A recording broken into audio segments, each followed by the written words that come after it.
പുറത്തൊന്നിറങ്ങി കൂവളത്തുങ്ക കണ്ടു. എന്നാൽ പിന്നെ ഇന്ന് കൂവളത്തുങ്കയെ പറ്റി ആവാമെന്ന് വിചാരിച്ചു. ഇതൊക്കെ ഒരു നൊസ്റ്റുമാണ്.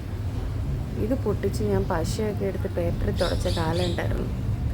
ഇന്ന് അമ്മൂമ്മയോട് ചോദിച്ചു ഇതിനെപ്പറ്റി കുറച്ച് പറഞ്ഞു തരാമോ എന്ന്. പിന്നെ അമ്മൂമ്മ നന്നായിട്ട് പറഞ്ഞു തന്നു.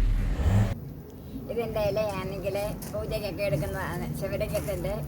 ശിവൻ്റെ അമ്പലത്തിലെ പൂജയ്ക്കൊക്കെ എടുക്കുന്ന ഇലയായത് കൂളത്തില. അത് ഇത് രാവിലെ ഉച്ചയ്ക്ക് പൂജിക്കുന്ന എല്ലാ ഇത് ഈ ഇലയുണ്ടാണ് പൂജിക്കുന്നത്. പിന്നെ ഇതിന് ചെറിയ മണവും ഉണ്ട്. പിന്നെ മൂന്നിലയാണ്. മൂന്നിലയുണ്ട്. മൂന്നില ഉള്ളതാണ് ശിവൻ്റെ അമ്പലത്തിൽ പൂജിക്കുന്നത്. ശിവൻ്റെ അമ്പലത്തിലെ പൂജിക്കത്തുള്ളൂ. അതിന് നല്ല മണമാണ് കേട്ടോ.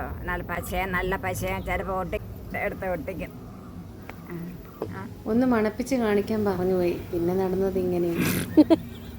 ചിരി നിർത്തുന്നില്ല. ചിരിയാണല്ലോ വലിയൊരു മരുന്ന്. കൂവളത്തിനത് മനസ്സിലായി. കഥ പിന്നെ ആവാമെന്നായി ഞാനും.